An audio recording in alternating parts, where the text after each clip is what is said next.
Hello, and welcome to Moving Right Along, a Muppet movie podcast brought to you by toughpigs.com. This is the podcast where we watch The Muppets Take Manhattan 2 minutes at a time and talk about it a lot. I'm your host, Ryan Roe. I'm your other host, Anthony Strand. And we are very honored and excited to have today's guest with us. She's a real live Muppet performer. Guest, please tell the folks at home who you are. I am semi-employed actress Stephanie DeBruzzo. How are you? Yes, thank you very much for being here. Thanks for having me. I'm sure anyone who's listening to a Muppet podcast knows who Stephanie is, but of course she's played a zillion Muppets on Sesame Street, including Prairie Dawn, Curly Bear, and the woefully short-lived Elizabeth. Oh, thanks for liking Elizabeth. I loved Elizabeth. I loved her too. She should have been around longer. No one remembers me, Ryan. How come I'm dead? That makes it so much worse. No, you know, a Dead Muppet Society. Yes, I have heard of this. It's a very prestigious club. And I'm in it now with my little parochial school dress and my red pigtails. They're against gingers. That's what it is. Oh, no. No, but is Little Marie Sparkles with her? Is the and important the question. irony is, I have also played Little Marie Sparkles. Yeah. When Alice Deneen left Sesame Street, I wound up playing Little Marie Sparkles, who lasted longer than Elizabeth did. Yeah, that's not fair. And then it's just a little gnaw. It's just a little nibble at my ego. Whenever, and then whenever there's a bunch of random cats in a pile, everyone's like, "Hey, come on, Stephanie, you got to take Little Marie Sparkles," and I do because I've grown. I think I've put on that cat quite a bit. I'm sure. Now it's just like, oh yeah, and that cat was built just for the Little Marie the episode that Little Marie. It was Elizabeth's cat Sparkles, and then Baby Bear and Telly found the cat and named it Little Murray, and then Little Murray Sparkles. That was a brand new cat that was just for that episode. Somehow I never questioned the name. I just thought that was a funny name for a cat. Oh, you don't know the origin story? I guess I have not seen that one. Elizabeth, it was a script written for Elizabeth. It was one of the first scripts written where it wasn't just like Elizabeth subbing in for an anything Muppet. Right. This is a tangent like you wouldn't believe. That's what we do here. It's a whole other character group. And we can pour one out for Lulu after this too, if you want. Oh, poor Lulu.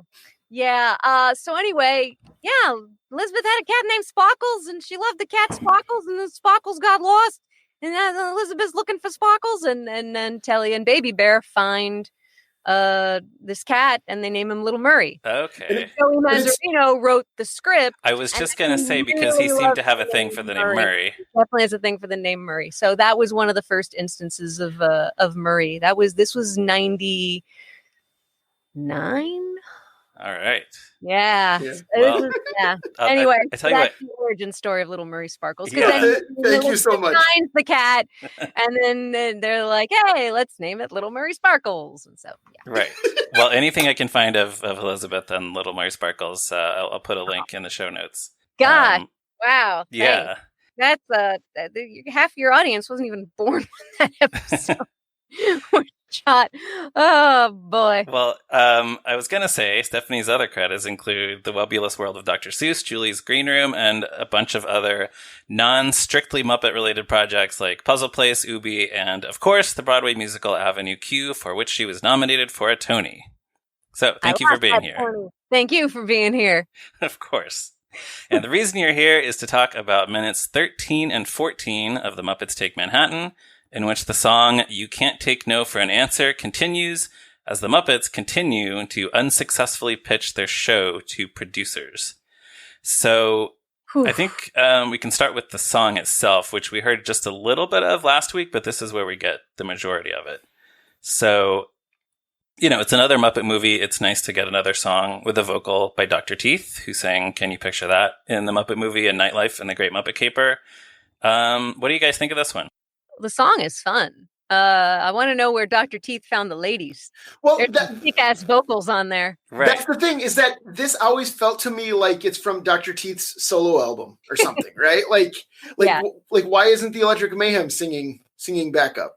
Or he was down in a club at night while the other Muppets were sleeping in the lockers. He was somewhere else gigging with these ladies.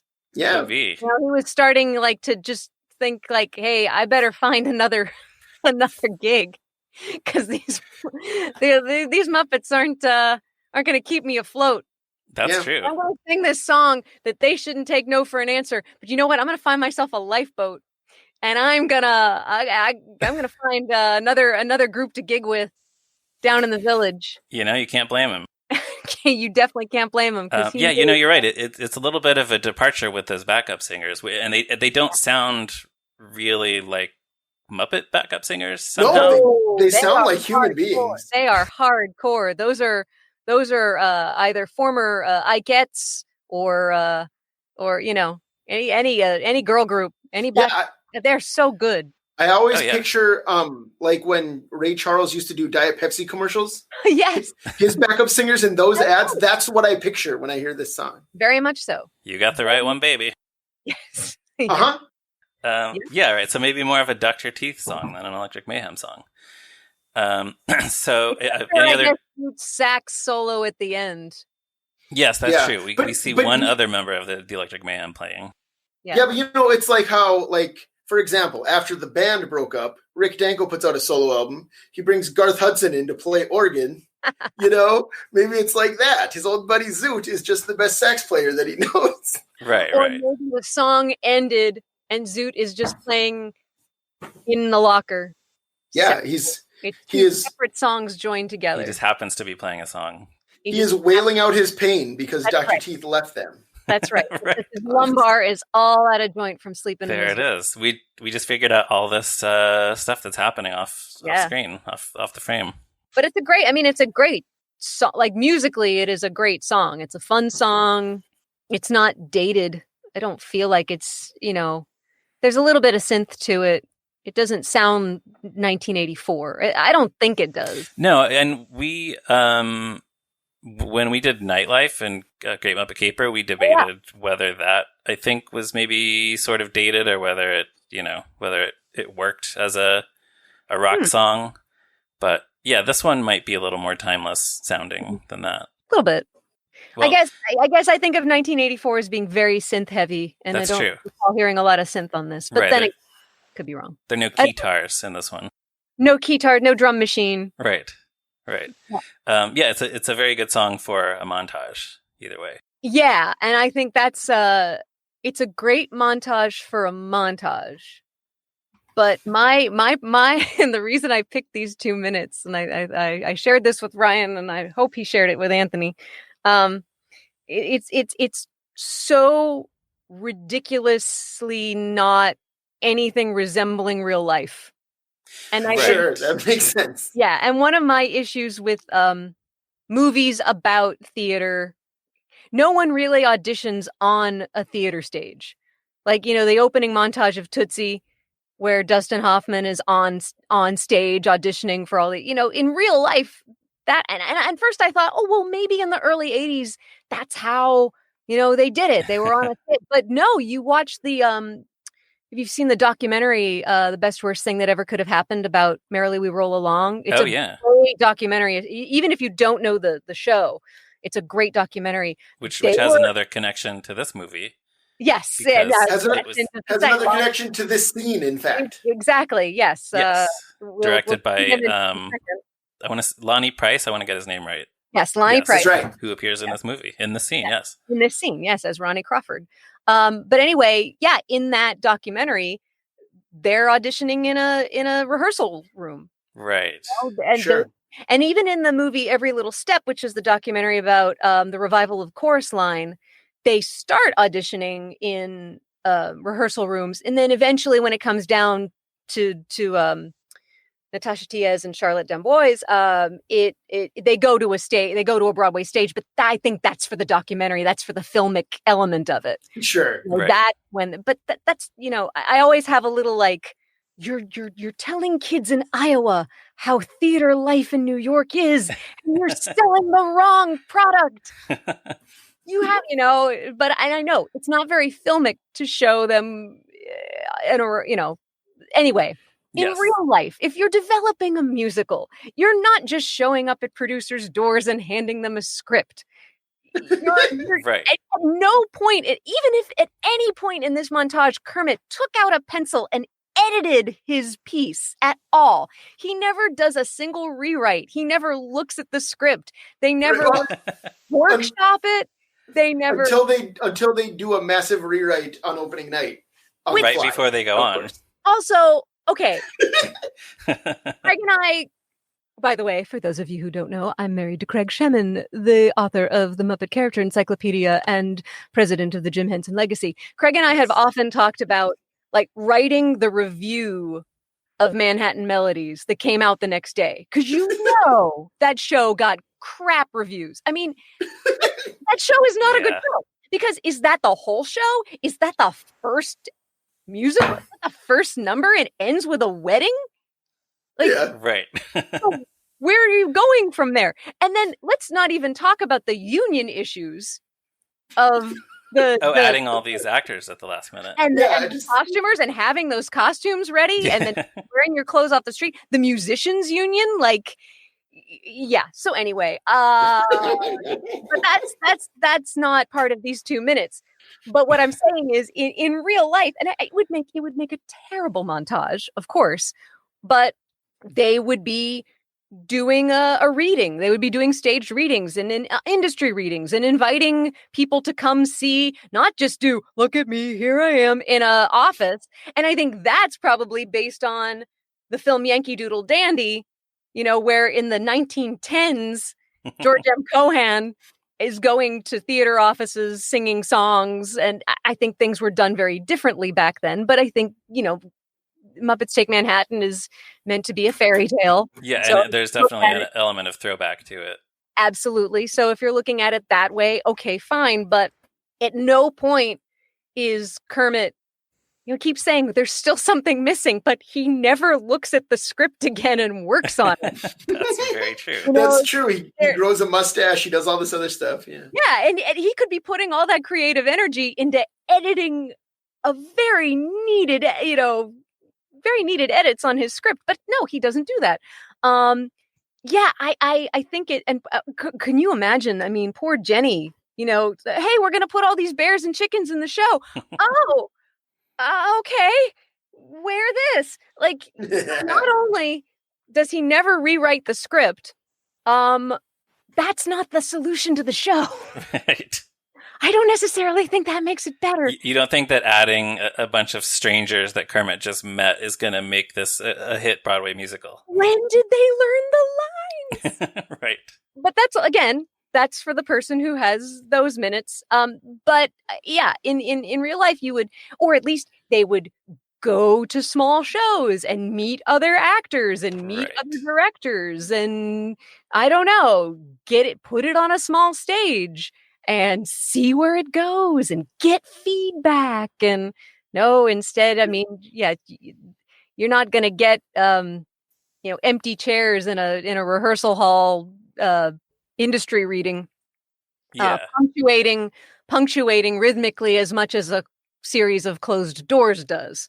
So I get it. But that's always the scene that just sort of like, what did you think would happen? Come on, Kermit. Well, it is their first attempt at getting a Broadway show off the ground. So, but at some point, do they never run into any other actors or any other struggling artists in the business other than Jenny? Yeah, you would think they would seek somebody out. Right, and say, hey, because that's, I mean, now granted, the whole concept of networking is something that I don't love, am not good at, and maybe that's why, the theater world is getting farther and farther away in my memory. But the notion of when you come to town, go see, especially in the early 80s, there was so much off Broadway, great stuff happening that was cheap, sometimes free, that you could go to meet other people who were like-minded and say, hey, I've got this show. You want to come hear some of it and see what you think? Give me some feedback. Like, at no point, but then again, that wouldn't make a very good montage. Right. That's a good point. Actually, we should, before we get to that seen where they actually do the show, we should look up how much a Broadway ticket cost in 1984. Because I'm sure it was like a lot less even with inflation. Definitely. And even then you look at Off and Off. We just watched, if any of you haven't seen the Howard Ashman documentary. Haven't seen it yet. I'm excited. So good. But basically talks about, they started the WPA theater in New York. They just got this janky little space and 99 seat theater that they built, and were putting on things, and things that did well and things that failed. And that's what New York theater, especially at that time, was very much about the spirit of collaboration, getting other voices in the room, getting feedback from other performers, especially. I mean, you could get a $5 ticket to an off Broadway show, I'm sure. Yeah. It back in the day, even now you can get cheap, or if you're a student or you work as an usher, you can see things for free. Yeah, there are still like black box theaters where you can go see somebody's, first show for like $10. And there are industry readings all the time, and those are always free. Right. And then, granted, the now deceased New York Musical Theater Festival and the Fringe Festival, I think the Fringe might have existed back then. I don't know for sure, but I feel like I don't know. But do you think Manhattan Melodies would be a good show for the Fringe Festival? I think it would have benefited from a festival or workshop. Now, granted, the Fringe and Nymph have their issues with, you sign a contract, and if a show is successful, you have to give them a certain percentage of whatever commercial rights happen down the line. But so maybe they weren't game for that. I don't know. All I know is I think that the thing that and more as I get older, it really frustrates me that Kermit does not put in the work. And of all the, I think that's the only thing that strikes me as being off about the character. Yeah. He puts in the work on the Muppet Show. He puts in the work in every other thing you see Kermit do, except for maybe Hey Cinderella, when he was a little more passive, but that was a very different Kermit. Right, he's a much snarkier Kermit in that. But even snarky journalist Kermit on Sesame Street, even Muppet News Flash Kermit, he's there to do his job, dang it. And this is the only time where I feel like Kermit is, yes, he's active in literally pounding the pavement. Right. But not so much in crafting, in doing the necessary work to make the show better. Especially because he says, well, it's not quite ready. Right. From the start. Yeah, maybe this is sort of an extension of the Muppet movie Kermit, where he's the guy who has a dream, but in that case, he actually was maybe a little bit more active in pursuing the dream and making sure that something happened. Well, and in this one, he's just sort of hoping that his dream comes true.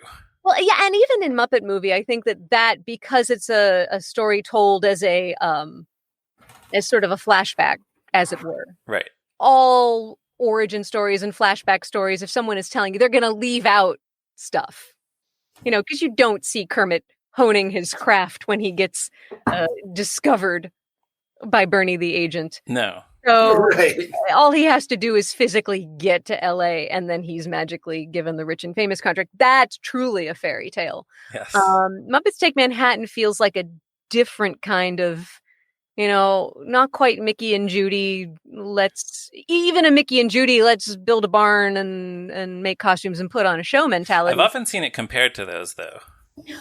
And absolutely, but I think in this case, he wants someone to give him the barn and the costumes. Right. So, which again, like Muppet Show was very, we're putting on a show and we don't have much. We're putting it together with sticks and glue. And Muppets Take Manhattan feels like, he's waiting for someone to give him something. Yeah, no, you're right. Because on the Muppet Show too, he's very active. He's putting the whole show together. Yeah, and I didn't even realize until I really watched these 2 minutes, how long that montage is supposed to last. I never noticed what the dates were on that calendar. Yeah, me neither.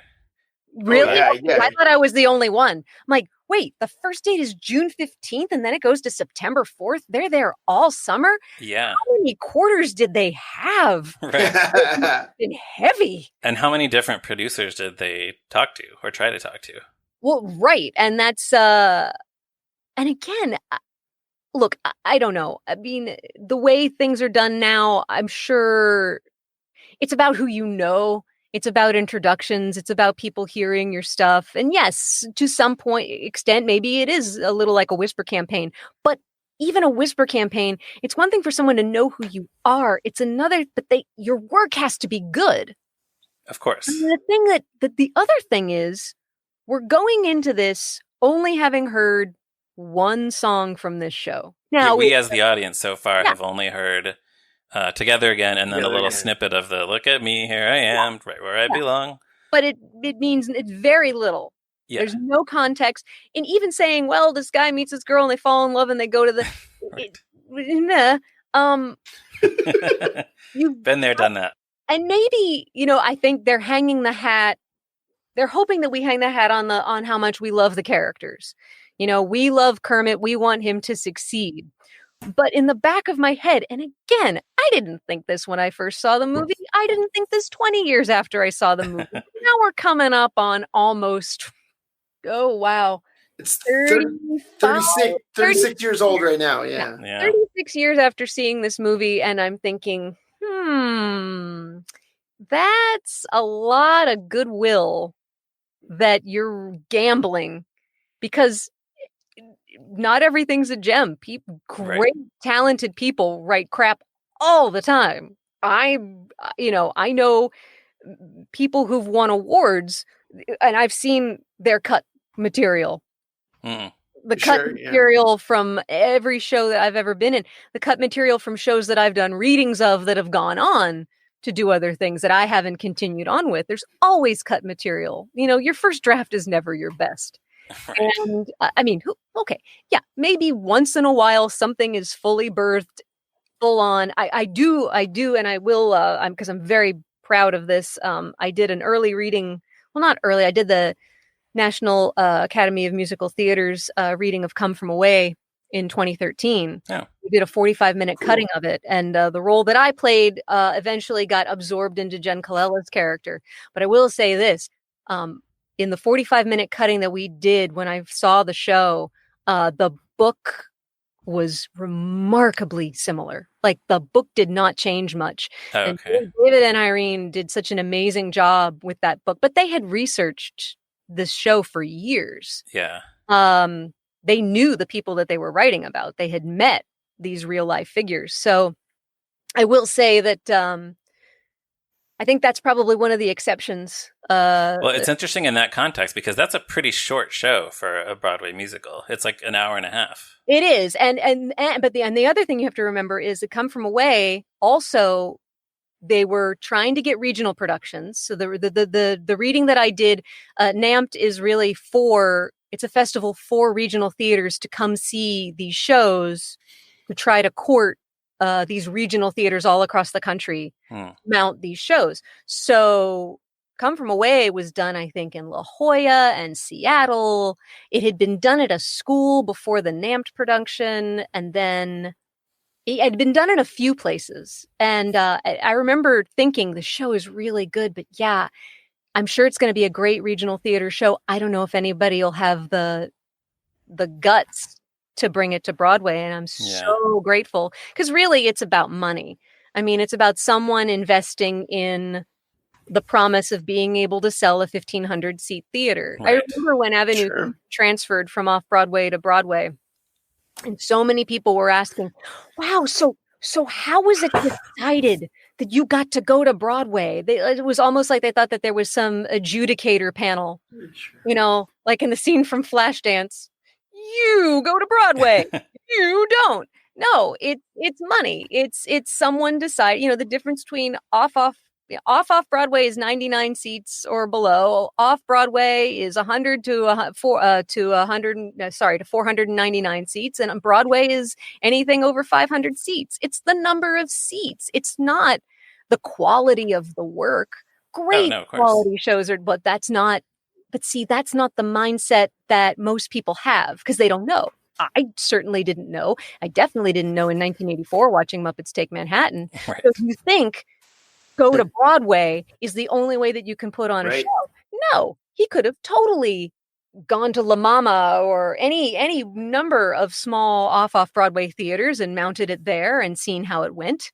Or Right, even so there could be a version of the Muppets Take Manhattan where they book us like a very small theater, and then they make their way to a larger theater, and then they get to Broadway. Yeah. I mean, and maybe then it'll be a better show. I don't know. Yeah. But I just it's fascinating that so much of what you learn as a kid about what theater now it's different now with the internet, obviously. Of course. Any high school or middle school theater kid can go on to playbill.com or Theater Mania or Broadway World, and they can read all of the dirty details and the harsh realities of the world. But in 1984 or in the 70s when I was growing up, I only knew about theater based on what I saw on TV and movies. Right. So I, Tootsie and Yankee Doodle Dandy and Muppets Take Manhattan and Fame and any film, Goodbye Girl, any film that had anything to do with the theater world, you just think, well, that's gospel because why would they lie? And you're not thinking about, well, no, what's going to tell the better story? I didn't know these. Yeah. Yeah, movies lie to us. Well, even the Muppets. Yes, and you have to. I guess I have to remember that the Muppets aren't a documentary. True. But I find it. Right. Fascinating. I think that again, the biggest issue I have. Fine, okay, yes.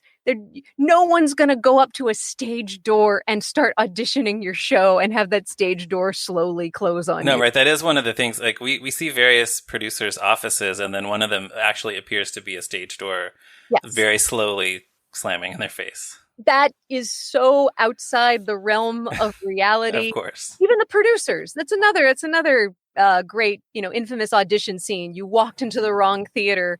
LSD walks into the wrong theater, and that's our Hitler. And just yes, it's serving a narrative purpose for the movie. It is not representing truth. But growing up in Pittsburgh, I don't know that, and no one is telling me that. Right.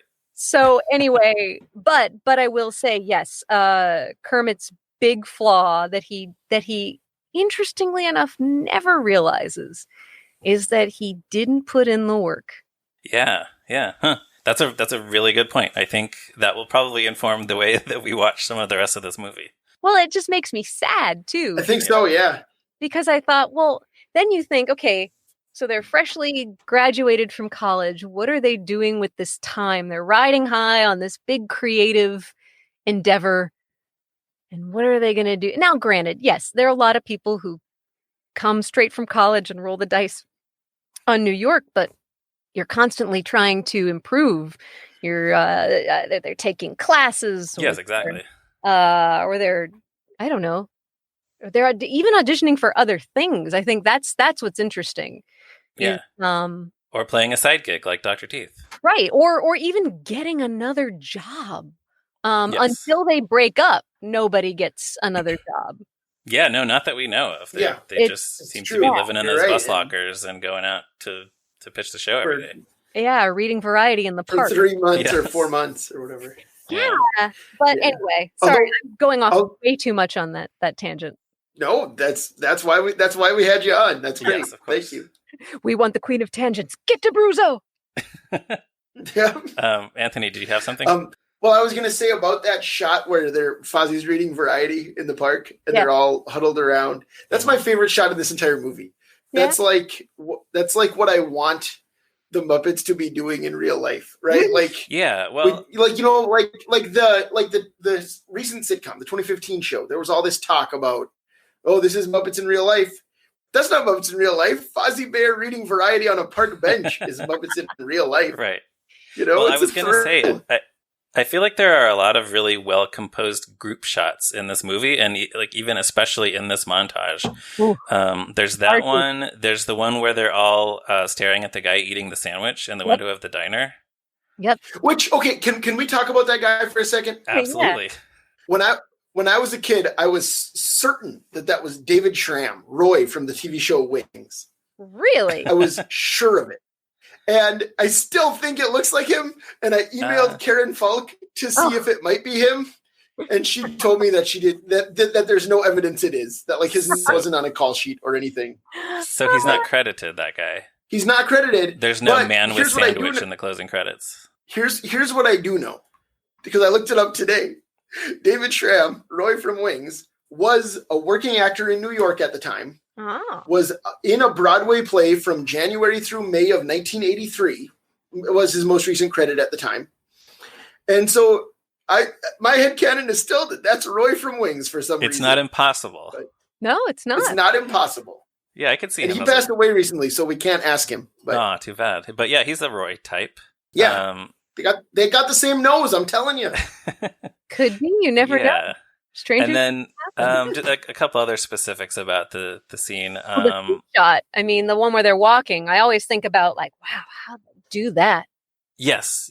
Some casual fans, I think, don't like seeing the Muppets' feet for whatever reason. I guess because we usually only see them from the waist up. So some people think it's... this is interesting to me. How do they feel about full body shots? I guess, well, see, usually then when I see comments like that on the internet, sometimes I will point out, like, what about, in the Muppet movie, we see Kermit sitting on a log singing Rainbow Connection and we see his legs. Right. But I guess maybe it's just when they're moving their legs. That might be it. Yeah, I was going to say, the Muppet movie one people bring up is Kermit and Fozzie dancing at the El Sleaza. Right. Which I think rules. I think it looks great. But you'll see people be like, oh, it's weird, Fozzie Bear with legs or whatever. Yeah, but then when the teaser poster for the 2011 movie came out, people were weirded out by that because that was full body and it looked like they were walking toward us. Right. So I guess there's just... Yeah, I have my own little issues with full body Muppets. I mean, I think that some look better than others. Mm-hmm. And some of it depends on when the dimensions were. You look at Bert doing the pigeon, and you're like, oh, the leg's really supposed to be that long. The longer the legs, the more trouble you're going to have actually giving them control. Interesting. One of the puppets that looks really good full body, interestingly, and not necessarily sitting on a couch is Cookie, because his legs are short. Mm-hmm. And Elmo's legs are short too. But I think sometimes what happens is if you get a puppet with a long head or a long torso, someone at some point along the line thinks that the rest of the body has to be proportional as if it was a human. And they don't look like, for example, with the great thing that David Rudman does with Spiffy Pictures, a lot of his characters, they might have a large body, but if you're familiar with the animation style of UPA from the 50s, he's got those short little legs and those big feet to support them. And the legs are not necessarily in proportion with the rest of the body, but it still works because it's not a human. Right. And as Muppets are not purely human characters, some are purely abstract. They may be human-esque. Some are animal, and some are purely abstract kind of characters. So some characters, I think Fozzie's legs are a little stumpier too, which helps. His belly can ground him. When you start getting into like Floyd, Janice, Zoot with those long skinny legs, even as a performer, they get so hard to control. Oh, I'm sure. And make them look good. But now just the legs, I have an easier time believing legs separated from body, because I think that's a great effect. Or characters sitting in chair where you see feet. But when you're getting into the full body dancing, it's a really good thing. But it depends on the tool that you're given. Right. That's really interesting about the proportions of the characters, because I feel like we see Elmo full body fairly often, and I don't think I've ever seen anyone say that they're weirded out by that. So maybe it's because his legs are just the right length that it's not too weird. Yeah, I'm trying to remember. I mean, I don't think I remember. Well, maybe the original Elmo, once Kevin took him. I don't know if the Elmo that was in Me Lost Me Cookie, the trunk, puppet that Richard threw at Kevin. I don't know if that one had legs or whether legs were added to it later for when he eventually did his first Elmo's World, where he's sitting at the piano. Right. He wouldn't have necessarily needed legs at first. Yeah, or for Happy Tappin'. I think that's the first time you see Elmo. Sure, that makes sense. And I'm trying to think of whose call that would have been for Elmo, because I think oftentimes these decisions get made by illustrators. Sure, The first time you saw some of the characters' full body was in the books, because they didn't have the blue screen technology in 1969. Bert against the black background was the first full body representation that I can think of. Yeah. That didn't happen very often because it took too much time to shoot. And they had to shoot so many inserts in such a short amount of time that they couldn't devote the hours that we devote now to full body stuff. Oh, of course, yeah. So I'm wondering, when you see illustrations of Elmo, I feel like his legs are longer and thinner than the puppets are. So whoever was the person who decided that the puppets' legs, and maybe, Kevin very well might have had a say in that. Kevin was pretty smart when it came to knowing what worked best for that kind of manipulation, especially if he had any inkling that Elmo would be seen full body a lot. Right. Having those legs be a little shorter and a little stubbier than you imagine them to be. If you look, and also they're very well articulated. Most puppet legs don't have knees built into them. Right, they're just kind of floppy. Yeah, there are definite joints in the ankles and the knee. I mean, it's a dream if you wind up being on Elmo's feet, because you can do something with it, as opposed to other characters. You don't always have that. I'm totally monopolizing this conversation. Please. No, that's great. Please. I'm so glad somebody came on this podcast and said it's a dream when you're on Elmo's feet. Well, I don't get to be on Elmo's feet very much, but a few times that I have, it's like, as opposed to other characters' feet, Well, can I actually ask you a question about feet before we move on? Sure. So we're big Helpsters fans in my house. Aw, thanks. Yeah, you're welcome. Thank you. My kids both love it. But the first time we see Cody in the opening credits, we see her full body. Yeah. And that doesn't match the half body puppet very well.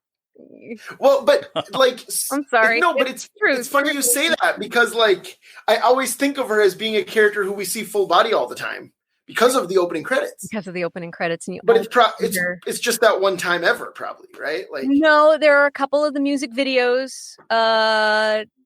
You see her. Have you seen all the episodes that are on Apple TV right now?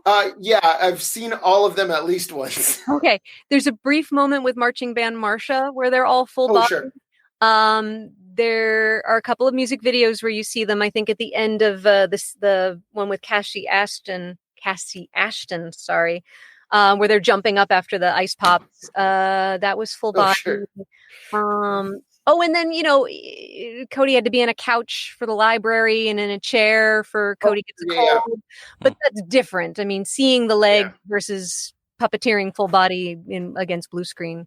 But so I guess my question though is was that a headache to shoot the opening credits with Cody's feet? Well, the way we shot on the subway, Cody's legs are very long. Thankfully, she's got nice chunky boots, so that helps to have something to really land on. Shooting Cody going up the subway steps, we did that on the street, where they just then did the hard work of painting out the blue suits. Oh wow! And we did that our third day of shooting. It was really crazy, and I couldn't see the scrim over the. It was the first time wearing the hoods that Monkey Boys had made, so I couldn't see very well. I could just see what I could see. Sometimes you use the mouth to focus. So you're just wearing like an all green suit. Yeah. The pieces. You have the hood and the shirt and the everything, trying to cover as much as you can. And it was the last week of March, so it was really cold. So all that's trying to, be over our coats and blah. So Barnhart and Tim Lagasse were assisting me but we were physically going up those stairs. And again, I couldn't see very well. I was in the head, and then there's the torso. There's a little stick coming out of the torso that has the controls for the pigtails on that. Oh, is that right? Yeah, because the pigtail control is usually on the arm rod, but of course, and it's connected with a cable. Well, you can't use that. Can't do that on the street. Because then the full, because then the cable, you'd see the cable. There's nowhere to hide. So then that particular trigger winds up being on the little stick that comes out of the back. So that you can control her torso. So typically whenever you see someone doing full body, the person, for example, Ryan doing Elmo, Ryan's doing the head and the torso. In a very rare instance, maybe the person doing the head might do the left hand and someone else doing the torso, but it is usually much better for the person in the head to have control over the torso as well. And then either someone is doing both hands from the back, or one person's doing a right hand, one person's doing a left hand, and then someone's doing both feet. Matt Vogel's the king of feet. I learned a lot about doing feet from Matt, because Matt was on the original Elmo's World team. Yeah, starting back in 99, whenever Elmo would, Dorothy's thinking about Elmo doing this and Dorothy's thinking about Elmo doing that. Those were always full body. And I think that team was usually Matt and John Tartaglia and Johnny Kay and sometimes Peter Linz, the guys. So, but Matt I learned a lot of tricks about feet from Matt.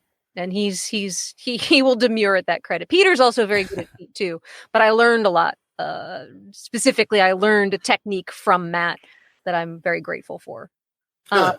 Yeah. So Cody full body. It's only because, again, the proportions of her legs. I don't think her legs needed to be that long, but that's the design. The person who designed the puppets, the initial puppet characters, originally her arms were twice as long as they are. They were longer than Grover's. For the purposes of high fives and handshakes, I assume. No, not even for that. They were just long because they looked fun. It was because she's a very she's an abstract looking character. Yeah. One of the things that adds to abstractness is, taking a body proportion and taking it out of proportion. So having very long arms, you're going to have very long legs, and having very long legs, you're going to have very long arms.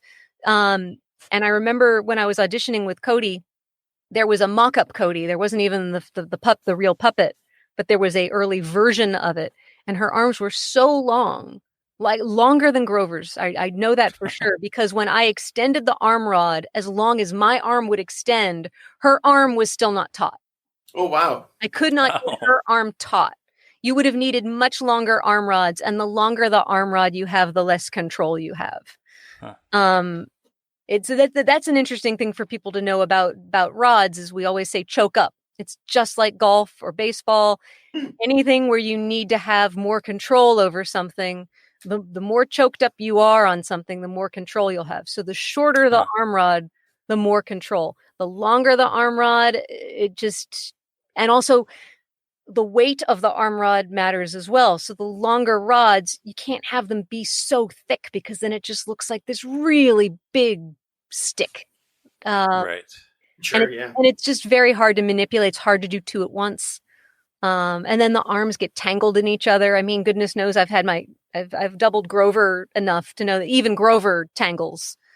So to have arms that are longer than Grover's, you're just asking for trouble. Yeah. So that was the one thing I had, when I finally got the role, and they were asking about, well, what would you like specifically with the puppets? I asked if her arms could be a little shorter, maybe around Grover's length or a little shorter than Grover's. And eventually I think they realized, oh, you know what? If Cody's got to do stuff, it might start looking weird if her arms are too long. Sure. So anyway, that's a really long answer to your question about the full body Cody, but I think that's why. But I think it's a reason why her legs are that long. That makes sense. Yeah. Has a little her little tunic was a little short, and maybe a little too short. I think it could have withstood a little more length. We had to be very careful about whenever we had Cody full body. just making sure everything was covered. Aw. But no, she had a good design look. But yeah, the long, when you're doing long legs and they don't necessarily have really good knees built into them or really good ankles built into them, and it's a new puppet. Yeah, there's some things about walking up that subway that I wish I could change, but I wish there were some things about jumping up on that table. And I had the best team I could possibly have. Jumping up on the desk, that was Barnhart and Laura McLean helping me with that. Again, I couldn't have asked for a better team. It's just, you only get so many takes, and Sure. And you don't know which take the editor is going to take. That's the other thing. I feel like we did one better, but I don't know. Yeah, it's always so cool to me that there's so many complexities to what you do that 99% of the audience is never going to think about at all.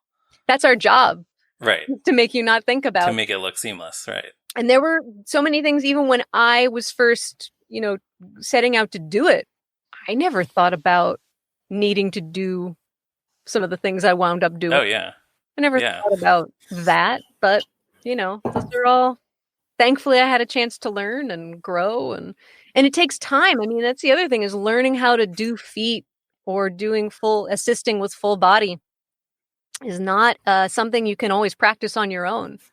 Yeah. But that's why I'm always impressed by, so when you're doing just feet, like the group shot and Can't Take No for an Answer, you're usually, they must have built some sort of rig.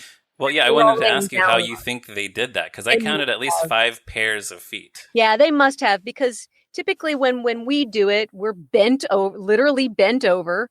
The legs extend. There's armature wire coming out of the legs a little longer than where they would be. You want them, even though you want to choke up on something, but if they're too short, then you're going to break your back bending over. So, sometimes you have to lengthen those legs with extra armature wire to get them so you're not totally stooped up. And then the puppeteer can't cast a shadow, so you have to watch more going, and where the puppeteer's feet are too. So my guess is that there must have been a platform where a bunch of them were laying down on it that was suspended, maybe on a dolly or something. I mean, hearing in Muppet Guys talking about the rig that they did for Caper when they were shimmying up the drain pipe, I never knew how that shot was done. That they built an elevator. Yeah, I never knew anything. I remember I would watch that well into my career, thinking, how are they? What? Yeah, they have the camera on its side, and then no, that's a real building. Those are dogs. How?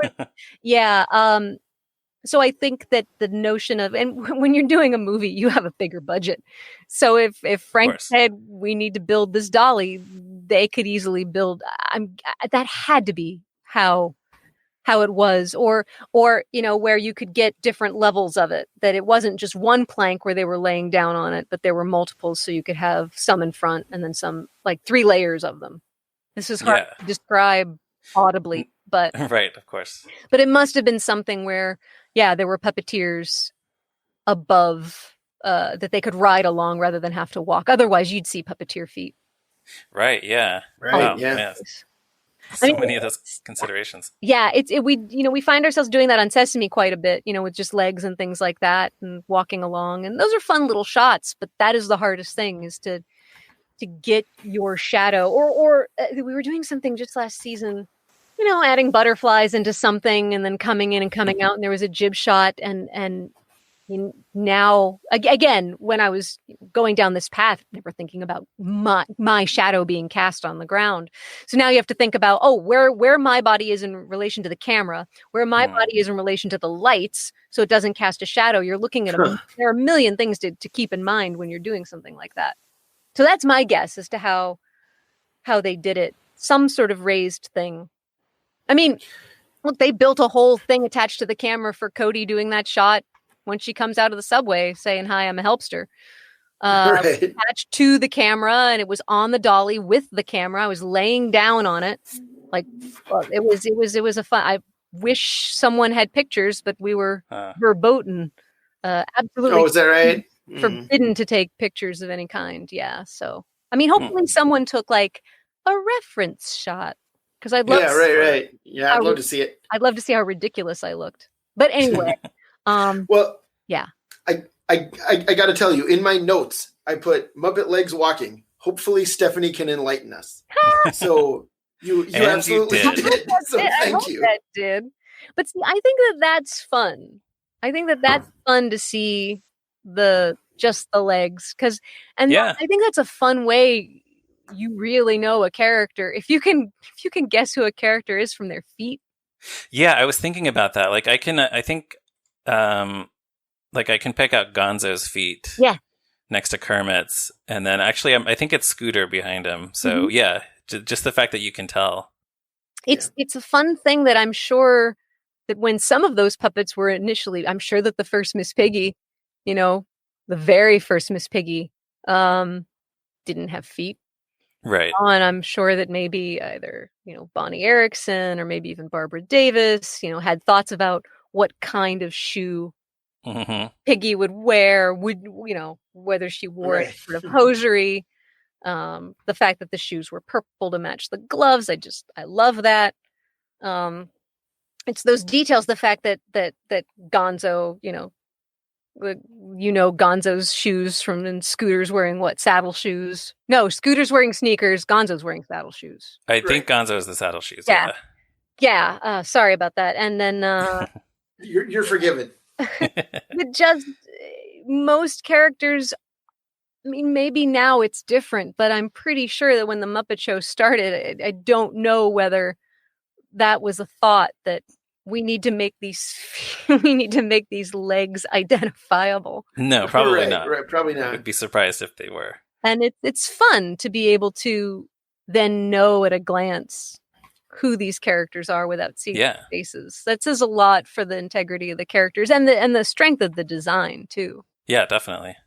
So as we mentioned, the calendar pages continue falling until it's September 4th.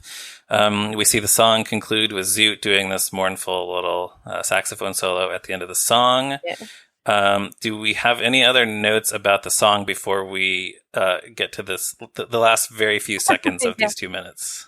I should have done a bigger study of how the lockers had gotten more decorated. Oh yeah. They became little homes.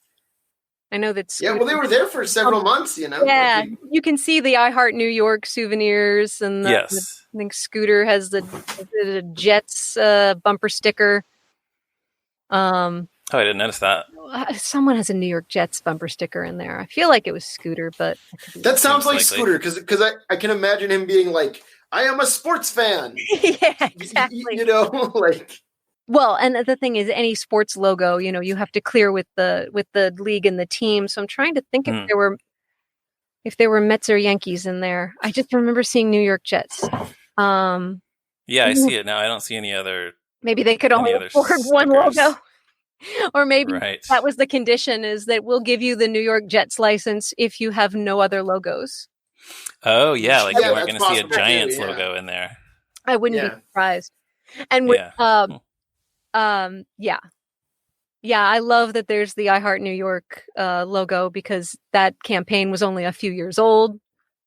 Yeah. Sure, yeah. And of course, then it makes sense that you have Mayor Koch later on in the movie as well. I mean, I think I enjoy the fact that the characters embrace New York and want to make it their home and have made it their home, so that they're half tourist, half wannabe New Yorkers. Oh yeah, right. They're really trying to be real New Yorkers. They don't really talk about New York though. That's an interesting, because there are things that are different about New York. They're not on the subway because it would probably be too much of a pain to shoot them on a subway or to create, Yeah, I don't think they could have shot on the real subway. Well, they have those trains at the Transit Museum. Right. That they could have used. Well, and whatever train they used in Christmas Eve on Sesame Street. Oh, yeah. Oh, sure. Yeah, that would have been cool. Yeah. Clearly it's been done, but I think also, at that time, the city was very different, and who knows what the Kermits were like, and Right. New York Yeah. movies made in New York in the early 80s. There are a few of them, and they're very specifically New York. They have a very specific vibe to them. I love that era. Arthur, Tootsie, Brewster's Millions. You know what I mean? Even and you think this movie is of the comedy. same sort of vibe? It's starting to bridge into later 80s stuff, you know. Well, a while ago, on a previous episode, I mentioned The Lonely Guy with Steve Martin. I love that movie so much. Which is another, but now you saying that makes me realize that that's why it reminds me of it, is because they're both so like, hey, it's New York, it's the 80s. You know? Yeah. It's a similar time. I mean, he's like running around on the 59th Street Bridge and stuff in that. Yeah, isn't Lonely Guy like 83? 83, yeah. It's very similar. Oh, God, Charles Grodin in that movie. He's so funny. I was telling Ryan, he's never seen it. No, I haven't seen it, but I'll have to put it on my list. Plants, but don't call them plants. Call them guys. Someone watch the game with. Yeah, I'm going to have dinner. A tuna sandwich. Yeah. Oh, God, it's such a good movie. So good. Sorry. I will put it on my list. It's very good. Very underrated. Agreed. So then we just have a few seconds left in the clip, which is presumably the next day, I guess. The Muppets are out pounding the pavement again, but now they're very sad. They're bemoaning their failure. And what do you see in the background of that shot? Right behind them is a guy doing a puppet show. He's selling these puppets that squeak. And one of them is green, and it looks like kind of a froggish sort of thing. And the other is yellow, and it has a beak. Oh, yeah, wow. So I'm guessing it's supposed to represent Kermit and Big Bird, but so those are it's a young Matt Vogel. Peddling his old, actually. Yeah, but that's hilarious. No, young Matt Vogel. It's Matt Vogel's grandfather. It's Matt Vogel's grandfather, right? That's very astute. Who knew? Yeah. No, yeah, you're right. It does look like that's funny. And I don't know how we would find out who this guy is, or if he was like a professional puppeteer or just some New York guy. Does he look like he's a puppeteer? No, he's just like squeak, squeak, squeak, squeak. And what's funny is that I'm sure. Well, obviously, those squeaks were added in post. Oh yeah. So I love that Frank made the choice that those puppets were going to have the little squeaker in the mouth. Right. To make noise. Like that's a statement that Well, actually, the first time I was watching the clip, I was kind of like, wait, what is that sound? And then I realized, it's the puppets in the background. We didn't notice the puppets for a long time, because you have to keep in mind, I didn't see I don't think I saw the movie in the theater. So I was seeing it on like crappy VHS for a really long time. Sure, yeah. I think it wasn't until they did the digital version, the nice digital releases, that Craig might have been the one to point it out to me. Like, you see those puppets? Because, it's that muddy New York background, and the color was not, it had degenerated on the VHS copies, and it just had not been well taken care of. So that extra with the puppets sort of blended into the background. Plus, you're looking at Muppets; they're in the foreground. Yes, of course. That's where your eye is drawn. I don't think it was something that was supposed to be this front and center thing. I think it was just a little touch. And a funny little background detail. I'll always wonder, was it Frank's idea? Was it Jim's idea? Was it Richard Hunt's idea? I don't know whose idea was this to have this little vendor. Or maybe there was someone, truth is stranger than fiction. There may have been someone on a corner selling those puppets. Well, that's what I mean. Like, maybe he was just a New York toy vendor they just happened to come across. Yeah, who knows? You hear the story that the Sesame Martians, the Yip Yip Martians, were originally chenille hats that I think Carolee Wilcox had found on the New York, that the street vendors were selling. Yeah. If I knew that story, I had forgotten it. But that is somewhere that story is officially in print. But that's the story that I had heard, that those started out as hats that I think had I can see that. Yeah, well, those are the kinds of things that you see on the street. Vendors stuff, all sorts of crazy stuff. It wasn't all just pashminas and knockoff bags. And vegetable peelers. And see, we have one of those vegetable peelers. Yeah. from the guy. That's getting kind of very maybe too New York centric, but there was It is. a guy for many years who would just peel vegetables in Union Square and sell the vegetable peelers. Well, they did a thing about him on I think CBS Sunday Morning like a while ago. Oh yeah. Yeah, so he was presented on the national stage at some point in time. Yeah, and that's what he did for a living. So and he sold a bunch of them. He put it through college. Yeah. So we can only assume that this guy with the squeaking puppets, that's what he did for his whole career. I mean, if It's you just watch, like that. yeah, if you watch shows like Marvelous Mrs. Maisel, that when you know there used to be so much more manufacturing in the city. There used to be these novelty companies in the city, places that would sell the novelties wholesale to the vendors on the street, manufacturing them in the city. That used to be the heartbeat. That used to be the originality of the city. Right.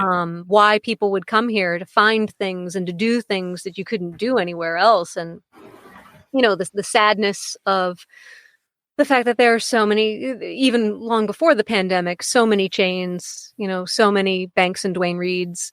That's the complaint. Yeah, it is that now it's all Capital One and yeah. Duane Reade, And now, who knows what's going to happen post pandemic. Whenever that may be, what will happen to the city, what will happen to retail, will it continue to be more chains, what's happening with rents and real estate is, it's been a big question mark for the last couple of decades. So I like those memories of, oh, well, yeah, the city might have been dangerous and dirty, but man, it was quirky. That's true. Yeah, And, sure. Yeah, this is from a much different era. Yeah. So I don't know. I mean, and it's easy to romanticize that time too. I mean, the city was in real trouble. Oh yeah, Sure. I mean, the crime rate was also much, much higher. So We watch, we find ourselves now having these quarantine rituals of what we watch at certain times of day, and at 6 p.m. on Antenna TV, you got Barney Miller. Back-to-back episodes, and you talk about a representation of New York City in the late 70s, early 80s, and they're pretty true to what I mean, because they were living it. Well, yeah, that's a show that wasn't afraid to show it looking like grimy, right? Although it's fascinating to me that you say that, because they never go outside on that show. No, I guess not. We only ever see the precinct. It's true. They have very few swing sets. In fact, I've often said, and I've wanted to write something about this. So many of those scripts, if you just change the names, you can put it on a stage. Those are written like stage plays. Oh, for sure. Especially in later seasons where you have the characters, you have multiple groups of characters in the precinct. And it's almost like there's a fade out, fade in. If it was a stage play, this light would go down on these two characters talking, and this light would go up on these two characters talking, and instead it's just a camera cut. It's a great thing for playwrights who are writing short plays to look at as far as that. And it's interesting to watch it in the wake of the protests that are happening now, because they touched on some of the things in the first season. Gregory Sierra's character Chano, who was only there, I think, for a season and a half or 2 seasons. At the end of the first season, he kills a bank robber, and he's traumatized by it. He can't, and that's a sitcom. Yeah, yeah, right. And the performance that Gregory Sierra gives is absolutely stunning. Because it's not just as simple as him showing regret. He's really trying to keep it together and say, well, this is what we do. And he's losing his mind, and he's depressed, and he's upset, and it does not resolve. It's just the next episode is the next episode, which is totally different. And, sure. And you look at that in the context of some of the things that are happening now, and you think, well, I guess maybe this is the wrong place to speak about that, but I will say that it's interesting to see. One of the things that people are talking about is the representation of police on television, and how that has influenced people's biases over the years. And Barney Miller is an interesting show to look at from the distance of what's going on now, through the lens of, they did they went to territories that a lot of other sitcoms weren't going to. And yes, like many other sitcoms of the era, they stumbled, or they were ham-fisted, or maybe did something that you wouldn't have wanted them to do, as did many. But is it worse to touch on a subject in a ham-fisted way, or is it worse to ignore a subject? And that's a question for TV historians. But I always think it's interesting to at least, again, like I said before, and this actually does tie in. We learn about life, that we are of a generation that learns about life through television, that learns about life through pop culture. And if you don't know anything about what it's like to be a cop, you might be learning that from watching Law and Order. You might be learning that from watching NYPD Blue. And that's where the responsibilities of networks and writers and showrunners and creators, it's going to be very important to recognize the responsibility. And I think now people are finally looking at it. For so long, people, well, it's just a show, it's just entertainment. What could this possibly be? A lot of my very visceral memories and things that I learned about things that I never would have learned about in suburban Pittsburgh came from people who created art. Sure. Yeah, of course, because you're just constantly being fed that every day. Yeah. Yeah. And it for the better and the worse. I mean, so many things that I accepted as being just fine came from watching shows, seeing. I didn't grow up in an integrated neighborhood, but Sesame Street was an integrated neighborhood, and how wonderful was that? What's wrong? Well, that's a great example of how it can be used for good. Yeah, absolutely. Norman Lear shows that were on. I mean, I was watching All in the Family and the Jeffersons probably before I should have been, before I was old enough to appreciate them. But there was something about recognizing the humanity. I saw nothing wrong with a mixed race marriage, seeing Tom and Helen Willis at the age of 8, 9. That was pretty important, without me realizing that it was important for me to see the normalcy of it and the love in that relationship and how well represented it was. There were, there was nothing wrong with that. And if that had been in a different era where there weren't 3 networks showing it, maybe in the 90s, the Jeffersons might have not aired on a network. It might have been on BET, and maybe we didn't have cable when I was in high school and college. So maybe I wouldn't have seen it. So anyway, I think that, now granted, again, art is not necessarily a documentary. And it doesn't always have to be. No, but it is interesting how much you absorb from these movies, whether you've seen them 20 times or 40 times or once. If you don't know better, if you don't have anyone telling you that's not the way life is, why would you assume that these filmmakers are telling you, and you don't necessarily know the difference between the poetic license or the dramaturgical license of stretching the truth to tell a story or to fit a montage. Yeah. So you think, oh, that's what it is. And that's not to fault the movie. It's not to fault the shows. I think it's more a realization of a mindfulness of some of the things that you do. Little things that we don't even, the microaggressions that people have been talking about for a long time now. And just the little, the devil is in the details sometimes. And again, I have Muppets Take Manhattan is a fun movie and many, many people's favorite Muppet movie. But on one level, you're going to appreciate a film differently at the age of 10 than you do as you get older. You're gonna find things along the way. Right. You're gonna find things that you like more. You're gonna find things that still creep you out. Giant piggy on roller skates. Sure. And you're going to find things that you're like, why didn't I appreciate this more when I was a kid? How lucky oh my God, Gregory Hines. God, I love that he's in that movie. Just some great moments, and little jabs at the advertising culture. And yeah, and I don't think this is a movie that has ambitions to capture a very like a broad portrait of what New York City was in 1984. No, but it is a kind of a fun snapshot, I guess, of a very specific perspective on it, maybe.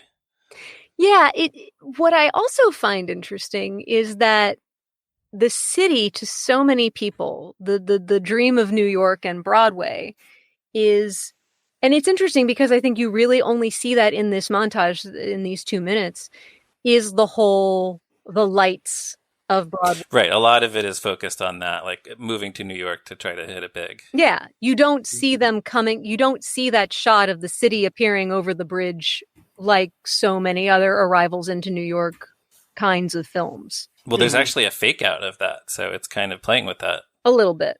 Yeah. But it's not that, holy cow. There's more of it in Muppet Movie Getting to Hollywood than there. Right, yeah. Yeah, for sure. Big time. In this one. And True. New York. Well, and even in the Great Muppet Caper too, with yeah, going past the English River and right. Oh yeah, right. both of those movies have scenes where they drive past landmarks, and this one doesn't. Well, and even the concept, seeing the Empire State Building doesn't really happen until Kermit has his monologue. But just seeing the marquee lights, do you see Times Square in the whole movie? I don't remember if you even do. You don't know. You don't get a good look at it. Times Square shot. Yeah. Every other movie about New York that features New York, Manhattan's in the title, for crying out loud. Yes. And any other sort of 42nd Street kind of, yeah, kid, yeah, we're going to take the city by storm. Like there's a shot of Times Square or Columbus Circle or some, just the, Statue of Liberty. There's nothing on the ferry. But again, it's possible that, I guess this isn't a movie about New York. I guess this is about a very specific story they wanted to tell. And also, I think that's what it is. Well, and look, Muppet movies are always going to be more expensive than movies without Muppets in them.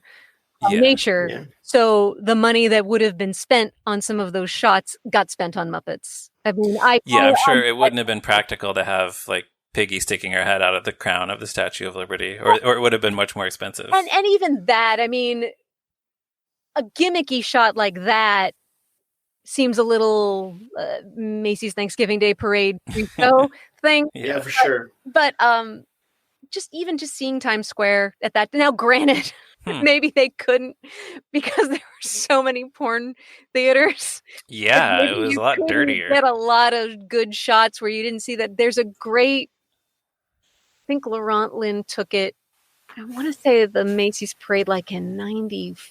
I know I was on the float that year. It must have been 96 or so, where they were still, like, it was before the New Victory opened. So the New Victory opening, the New Victory Theater opening in New York was the beginning of the new Times Square. The New Victory is on 42nd? Yeah, the New Victory Theater. That was the first real big theater renovation and revitalization of Times Square as we know it today. Right. It was before the New Amsterdam was renovated. It was before, the porn houses were all moved out of there. And there's a picture of the Sesame Float coming down Broadway. And there's a picture of Elmo right in front of a XXX theater.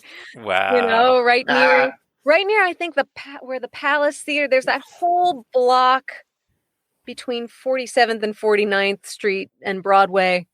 And I think those used to be old movie theaters. And and it's still, I don't remember what. Yeah, I do think this movie chooses to look at New York through the New York of the time through rose-colored glasses. Well, you're definitely, you're near the Plaza Hotel and, Bert Wharf, where, Piggy's working the cosmetics counter, and you're in Central Park, and it seems like Pete's was probably on the Upper West Side, ish.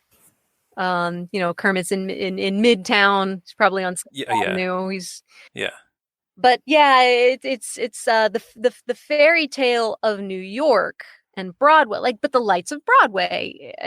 It's just interesting that the only sort of Broadway marquee type, this is the dream of Broadway, happens in maybe one or two shots in the montage. Yeah, that's true. But again, it's not a fault or a flaw. It's just an observation. I'm not here to no, it's just interesting. Over the coals, goodness knows.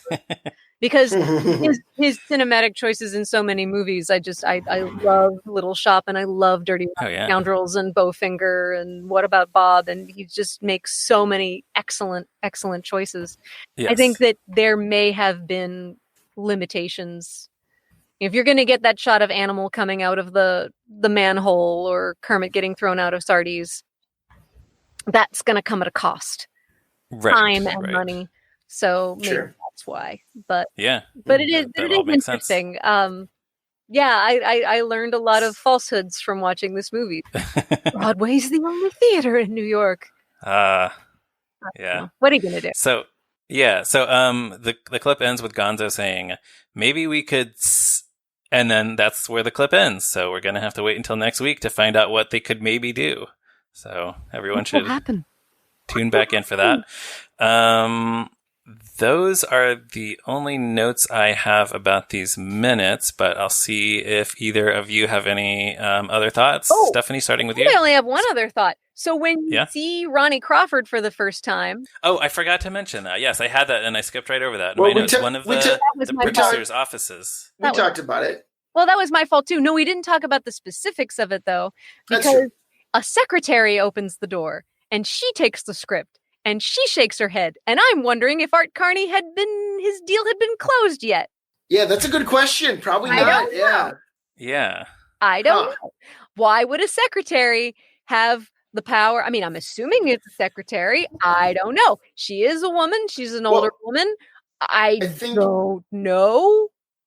I think it would be weird if the rest of these producers are like no names, and then all of a sudden one of them is Oscar winner Art Carney, TV's Ed Norton. You know, like it would be distracting if we saw him. Oh yeah, absolutely. No. But the fact that she shakes her head. Right. Like she's making the decisions. Yeah, that's interesting. Maybe that's Ronnie Crawford's mom. It could be Mrs. Crawford. It could be. Yeah. Maybe, that's it could be many things. It could be no, I'm not even going to go there. Could be an actress that Bernie Crawford had taken up with long ago, bless you. And she comes round every once in a while to help file and talk about the old days, and I don't know. But yes, we do briefly glimpse young Ronnie Crawford, who seems intrigued by this band of Muppets doing their musical number. Who wouldn't be? Of course. I mean, it is rather, I don't think it's something that you see every day. No, definitely not. Right. But yes, we will see him again. But what I really wonder is if he really wanted to do something different, like then going back to the whole renting out a black box thing, maybe young Ronnie's dream of doing something different, is seeing these creatures doing this out there, breaking the fourth wall stuff. It's certainly, unusual. Interactive, immersive theater experience of the early 80s. I don't know. What are your thoughts, Jen? Especially when you have Animal and Gonzo and Camilla. Yeah, exactly. Yeah, quite a cast. Yeah. So Anthony, did you have... Yeah, the only thing I was going to say is the producers that we see. I love that there's a guy smoking a pipe and reading the newspaper. Yeah. Yes. And also a guy shaving, of course. Right. I want to see those two guys. I want to see those two guys team up for a sitcom. Would you want the guy who's shaving in his office to produce your show? No. Like, how desperate would you have to be like, yeah, I'm shaving at my desk because I don't have a sink. Here, on your show with the highest of quality, I'm sure. No, I wouldn't trust him. Yeah. Absolutely. Oh, the other when we were talking about the group shots, one thing I meant to mention, there's also a shot where we see Gonzo getting tossed out of an office and then he lands on a pile of Muppets. Yes. That's a cool shot, and I can only assume that the puppeteers were, all jumbled together as the characters are. And also, Camilla has her eyes closed in that shot, which is kind of weird, strange to see. Yeah. Well, which means yes, I think that when they're open and they're laying down, it might look a little dead. I guess so. Yeah. Sure. I'm not 100% sure that there were hands in all of those puppets. Oh, maybe not. Yeah. Right. Probably not. Because I don't think they're moving. Yeah. Well, yeah, Piggy doesn't seem to move at all until Okay. just a little tiny bit. And I'm wondering, like, I don't think the way the puppets were, if there were arms inside all of them. Right. Yeah, I'm looking at it again. You're probably right. Dr. Teeth is obviously, he sings a line, so there's... Right. He has a puppeteer. Scooter is moving. Ralph is moving. But yeah, some of the others are just, they do look kind of dead. Yeah, so I think if Camilla's eyes were open and she was laying on the ground like that, it might look a little overdosey. Yeah, yeah. So they had to make eyelids for Camilla, yeah, I assume. That's fun. Yeah. And I actually did, I had one other thing that I just saw in my notes, which is I like the gag where they're looking up, they're kind of walking through the streets and they're looking up at various signs. There's a no loitering, no trespassing. And then just as we see Ralph, there's a sign that says no dogs allowed. Yeah. Which is, it's kind of sad for him, but it's good timing. It's very cute. Yeah. And I'm sure that's how a lot of people feel when they come to New York to try to make it. And they feel like a dog surrounded by no dogs allowed signs. Poor Ralph. Mm-hmm. Yeah. Poor Ralph. But yeah, I think he looks very sweet at that moment when he's just looking around and you have the no dogs allowed. And like, yes. Okay. And then and then now, not then, but now I just think it would have been a perfect time for, I used to work here on the Jimmy Dean show. I used to be here in the 60s, right? I used to know people, right? And used to know Smith and Hemian, right? But he doesn't. I would love to see that as like an outtake or a deleted scene. Yeah, he doesn't even play his showbiz card. No. Yeah, that would have been No, great. I know Jimmy Dean, right? No. But then everyone would be like, the sausage guy? Well, he was in that James Bond movie, right? He was in that one movie. He was pretty good. Which one? That was one of the 60s Bond movies, right? Yeah, maybe early 70s. See, this is the moment Yeah, everybody thinks that I know things and Craig knows more than I do. He's in Diamonds Are Forever. Thank you. Which I know. He's good in it, which I know because that's also the one where the bad guys threaten like a bomb silo in North Dakota, which is my home state. Oh, nice. And like watching that movie, it's like, oh, this is how people from New York feel all the time.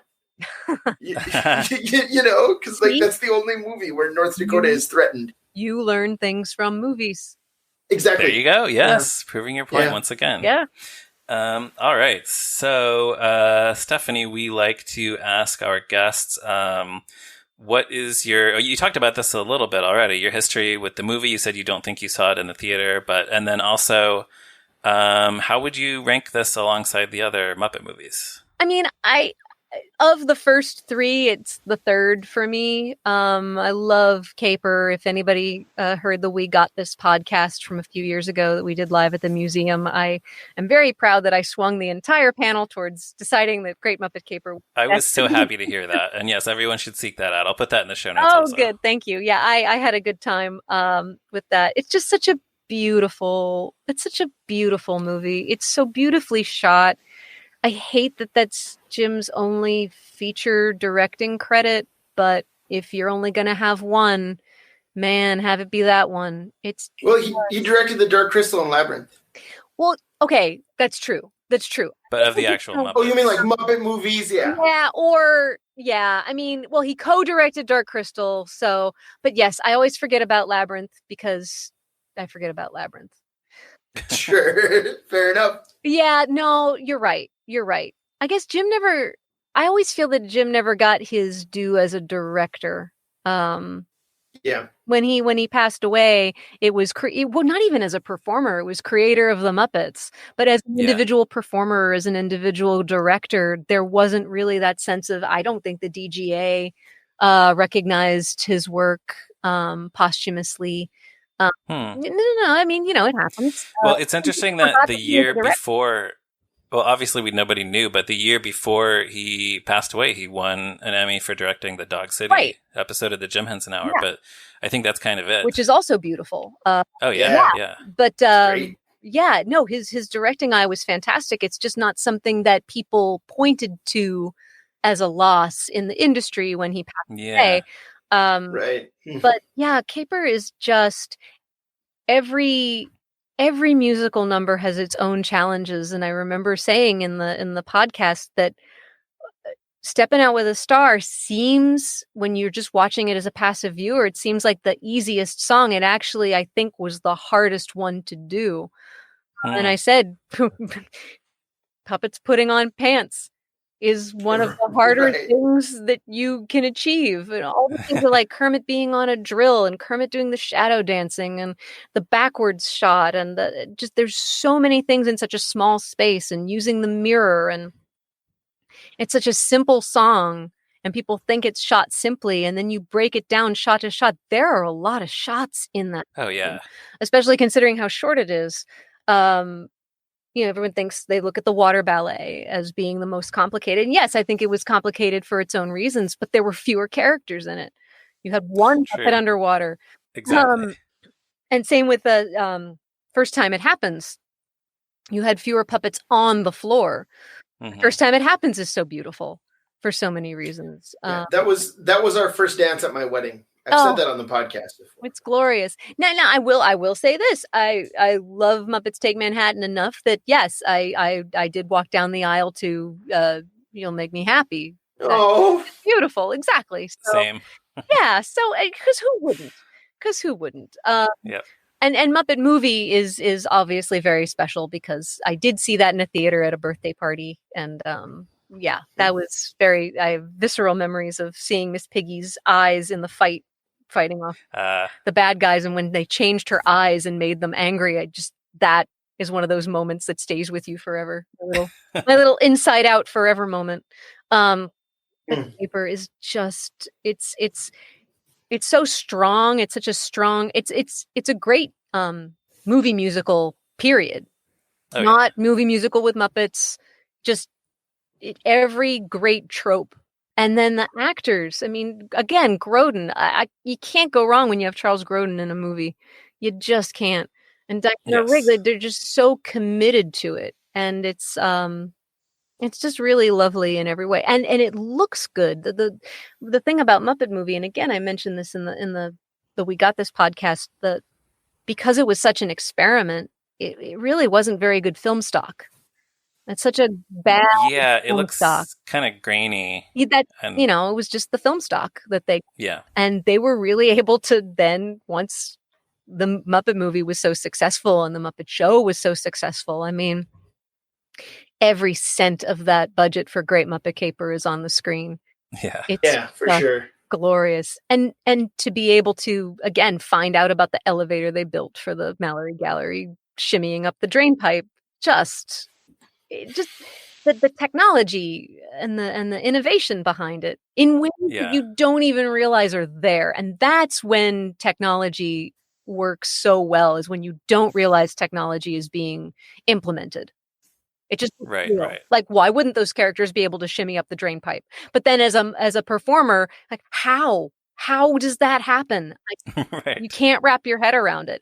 Yeah. Well, and then we discovered that for the hot air balloon shot, they did that with 2 helicopters. The puppeteers were using remote control, I guess Waldo's in one helicopter, and the cameraman was in the other helicopter or something like that. It was. And in some shots, they were, Craig has some footage because CBS Sunday Morning had done a thing. Right. And so there's some behind the scenes footage of them shooting that hot air balloon sequence. And the thing with Animal eating the MGM frame, that was not a post effect. That was a live effect. The camera was there. Right, which is wild. There. It totally is wild because those things would be done digitally now.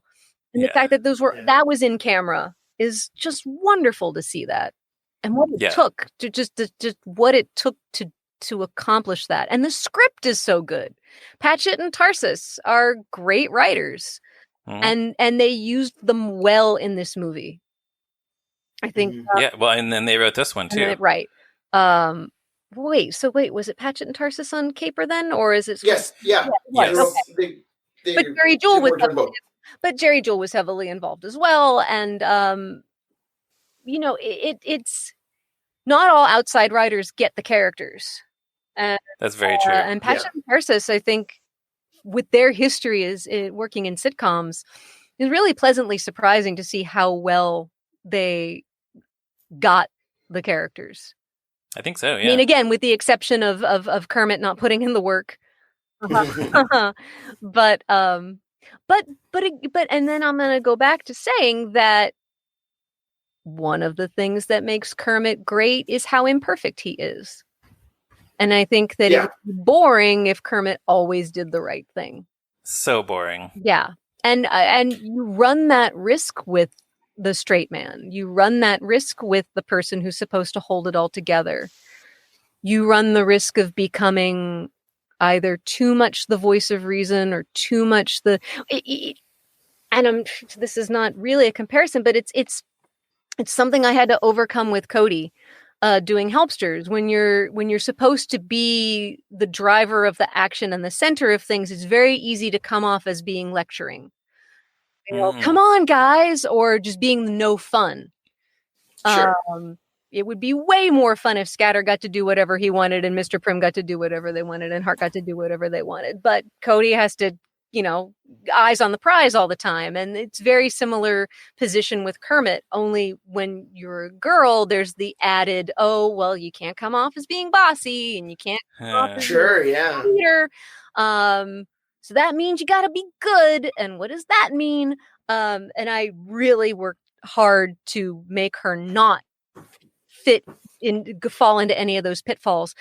Kermit, very much the same. I think the best characters are flawed. So maybe Kermit not putting in the work, if you want to get really meta and put the levels in there, maybe it was best for Kermit not to put in the work, but I don't know. Maybe there was a more interesting way to do it, though. I don't know. Yeah, I guess with the exception of the first 10 minutes of Ishtar, showing people writing is not always the best entertainment, but who knows? Mm-hmm. Who knows? Yeah, that's a very good comparison. I would love a parallel universe where you had Kermit workshopping an idea the way Dustin Hoffman and Warren Beatty did in Ishtar. I would love to see that. Fun bit of. I'm sure that Matt and Eric now would probably do an amazing riff on that. With other characters like Kermit's trying to write and other characters come in and keep interrupting him. That would be a lot of fun. And I know that the guys now would have a blast with that. It could just be a whole movie of that Kermit typewriter gif from one of the play along videos, I think. No, that's I think it's from Little Muppet Monsters. Muppet Monsters, okay. Yes. And whenever I look at it, I think it's from Jim Henson Hour, but it's not. But it seems like it should be. Sure, yeah.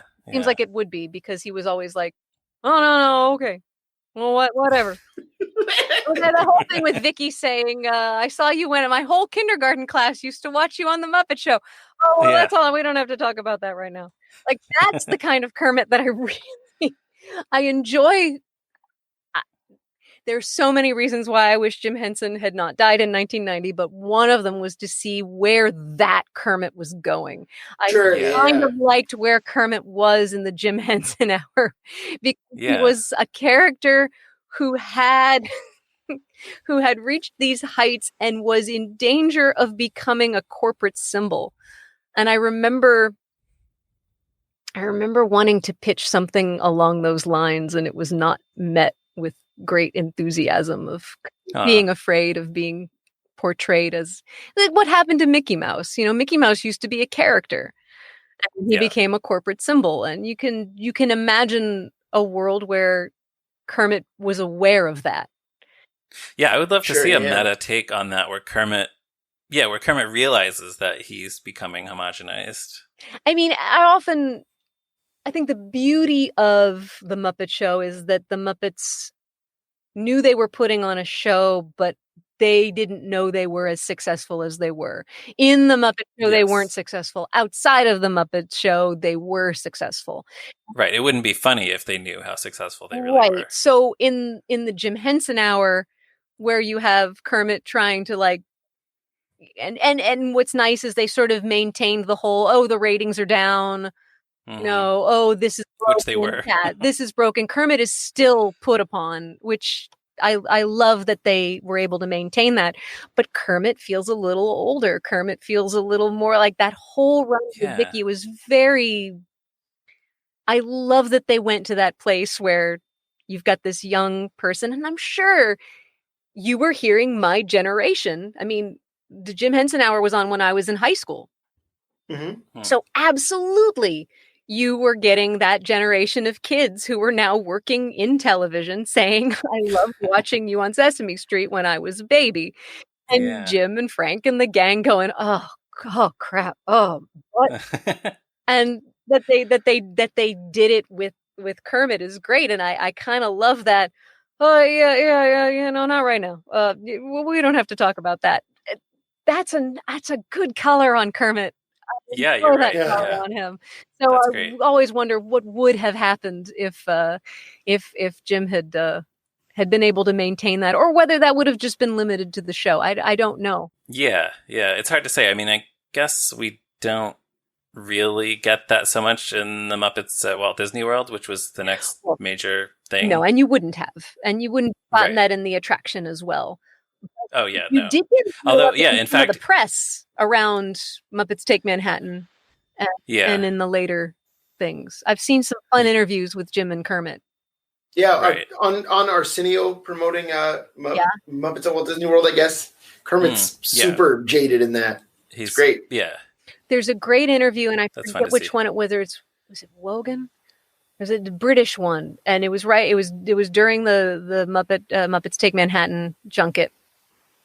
And he's saying to Kermit, so you married Miss Piggy no, I did not. And Kermit's saying, no, if you were an actor and you did a movie with Elizabeth Taylor and you married Elizabeth Taylor in the movie, would I say you were married? No, I wouldn't say you were married. And it's just such a great attitude from Kermit. Like, I'm so tired of hearing about this. Fatigued Kermit. And I think that's what I wish the movie had been a little of, instead of instead of him blowing up at the characters, which he's going to do not long after these minutes that we yes, if not next week, then the week after in our clips. Right. Yes. Instead of that kind of, it would just be the gradual fatigue of being worn down by the city. It ends when the only reason they're starving is the great Roy from Wings sandwich shot, which I will continue to call it.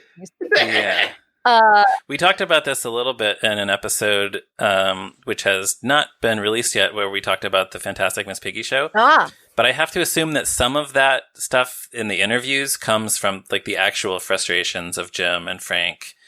Like when they're asked about, so Kermit, what's your relationship with Miss Piggy? Where they do start to let out their real frustration, I guess. Absolutely. With some of it. Like, okay, I wish you would stop talking about this. Well, there are only so many ways you can answer that question. Yeah, exactly. And so many interesting ways. And you run out of those interesting ways. And you start repeating yourself. And that's no fun to repeat yourself or to have the characters repeat themselves. Right, yeah. But there is something about fatigued Kermit that I enjoy very, very much. Yeah. Not just the explosion. I think that it's what people think that, and people enjoy when Prairie blows her top too. But I would love to see more of what's in between the being in charge and losing your top. And one of the moments that I love Fran in, I don't remember whether it's Elmo Palooza or the Elmo's World, when we're doing the Gift of the Magi pageant. I'm getting a migraine. Like, those are the moments. Those are the moments of joy. It I think that is in the Elmo's World Happy Holidays. Yeah, because I that's why, because I was doubling Zoe for that. Oh, Yeah. sure. Yeah. Awesome. She was at the piano. She was at the actual piano, and I was on the stage doubling. Yeah, I must have been doubling Zoe. Yeah. But no, I mean, look, it's lovely to. I mean, what I love about moments like that, it's the relatability. You know, it's the whole great Christmas pageant ever. Kids can relate to being in those pageants, those kinds of pageants, and so to see characters that you know have to play a shepherd. I mean, the whole Charlie Brown Christmas thing. Right. Yeah. Playing a shepherd, and you're playing the innkeeper, and you're playing Joseph, and that's a thing. And so for sure. I enjoy whenever the characters can be as relatable as possible in that way. Right. I like what you said about seeing the in-between, because I think that's what it is. Like, we want to see the nuances of Kermit. We don't want to see just Kermit. We don't need to see him angry and bitter all the time, but we also don't want him just to be positive and everybody follow your dreams all the time. And I mean, the moments of like, I am Kermit the Frog and I want my Kermit the Frog t-shirt, or I you know, those moments are genuinely funny because you don't you are fired, Piggy, you are fired. Yeah, those are great blow your top moments, but they're sparingly used. And sometimes I often wonder, you know, Prairie really started doing that with the Singin' in the Rain insert. I don't think that had been visited before. I think that was that moment of Prairie losing her top. And I'm wondering whether that was originally written for Kermit. I have also wondered that. Yeah. So because it's Prairie Dawn directing Grover and Singin' in the Rain. Yeah. And I wonder if that was the follow-up to Oklahoma. Yeah, that would make sense. Yeah. Right. But I mean, it works really well with Prairie. Well, see, Prairie is very similar to Kermit and Bert, actually, in many ways. They're very type A and a little neurotic and want things to be done right. Kermit done right, and Bert wants things to be done just so. But Prairie and Bert and Kermit, those names are never mentioned in the same breath. Right. Although I think on Elmo's Not Too Late show, you're playing Kermit on that. I mean, Prairie. Well, only in the pilot. I was in the control room just for the pilot episode, but then they had Bert do it later. Well, there you go. But yeah. But I've always wondered. I don't think Prairie's interacted with Bert very much, and I always wonder whether that would be too similar, or not. I don't know. I don't know what that would be like. It's funny because they did all those Letter of the Day segments with Prairie and Cookie Monster. Well, and Prairie and Cookie are a good foil because Prairie wants things just so, and Cookie doesn't care how things are done. So that's right. It's Laurel and Hardy, it's Abbott and Costello. It's that, chaos and order together. That it might be interesting to see Prairie and Bert both trying to control a situation in different ways. Right, and have their own take on it. And I think that the misconception, unfortunately, with Prairie is, she's bossy, or she likes to take charge, or she's funny when she loses it. And I try to say, no, she's not doing this because she wants to get her way. She's doing this because she wants things done right. She's Martha Stewart. She's got a plan, and when things and things are chaotic in the Muppet world on Sesame Street. And so, yes, it's a great recipe for her losing her mind, but it's always a little better when it's not quite losing your mind. It's just, I have so much to do. Yeah, sure. I don't know how I'm going to do this, but I have to. Okay, and she's gotta ramp herself up as much as she's ramping everybody else up. But yeah, those are nuances that 9-minute stories don't often give you time for. And I understand it is not the Prairie Dawn show, and Prairie Dawn is for a different age of viewers that we do not necessarily not the word is not cater to, but are most concerned about.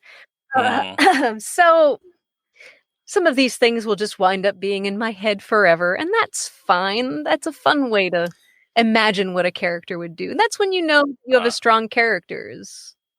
Oh yeah.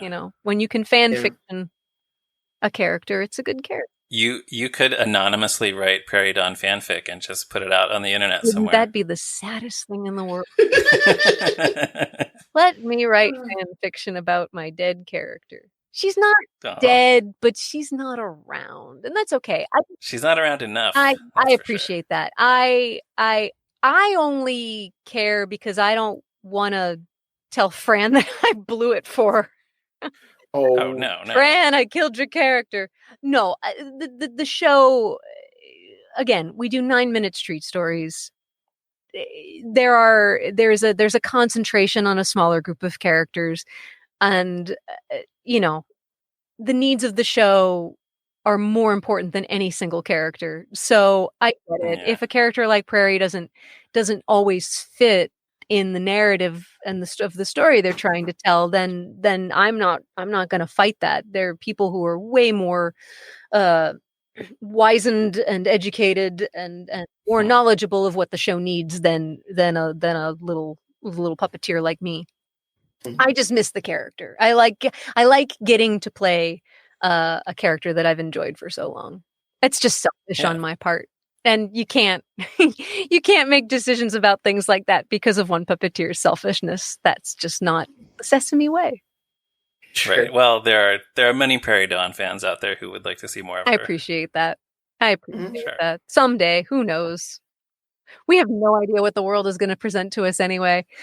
Man, isn't that true? I really wanted to do something when the pandemic first started and Laura Benanti was doing her Sunshine songs. All the kids in schools that were having their musicals canceled, that they could put up Sunshine songs online. I don't know whether you had heard about that. And I thought, well, Prairie, she would definitely be participating in that. But it's not, it's not our audience. You have to be so careful. In the early days of the quarantine, it was so tempting to just get any content out there. And I think Sesame was really smart about, no, we have to do this right. And the same thing with Helpsters Help You. It just had to be done very specifically and it had to be done right in order to be impactful in any way. Me, I just would have liked just play around in front of a camera at home in front of my green screen. That sounds great. Yeah, but we can't. These are not my characters. Yeah.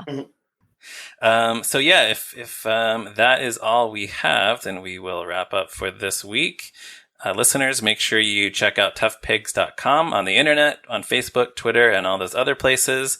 You can also let us know what you think about this episode, these minutes, this movie, by dropping by those places or emailing us at movingrightalong@toughpigs.com.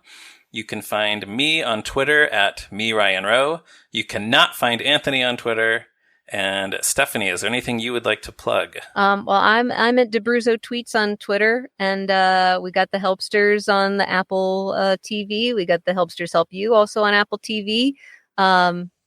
If you haven't listened to Matt Vogel's Below the Frame podcast, it's a very nice podcast, and I was lucky enough to be his guest on the inaugural episode. Many great episodes are out there. They're a lot of fun. We're realizing it's a really nice oral history. It's not necessarily puppeteers talking about it. It's puppeteers telling their stories, but you're also learning a little bit about puppetry in general and what it takes to do what we do, but also learning that everyone who comes to work in this medium has a different story as to how we got there. So it's been fascinating for me to hear other people's episodes and learn things about my friends that I didn't know before. So it's been fun. So that's out there. But as far as I have no pet projects right now. Sorry. All right. Well, but everyone should check out all those other things. Thanks. And what was that? Well, and just like I mentioned, furious cosigns for Helpsters. Which if you have preschoolers, check it out, man. It's great. My kids love it. My wife and I love watching it. Yes, Apple TV Plus. I actually think that it's I think that the target age is 6 and 7 and maybe even 8. We have some great guest stars on Helpsters that aim a little above preschool too, but I'm glad to know that the preschoolers like it. But we got away with some stuff. It's fun. Yeah. Well, the one where Ashley Park is playing a woman who's trying to get a good night's sleep. Yeah. My daughter has seen that episode so many times. And that was directed by Matt Vogel. Oh, is that right? Awesome. Yeah. But that one is a particular delight. But they're all fun. Yeah, I think people should check it out. Yes, watch Helpsters. Thank you for the endorsement. Appreciate that. Mm-hmm.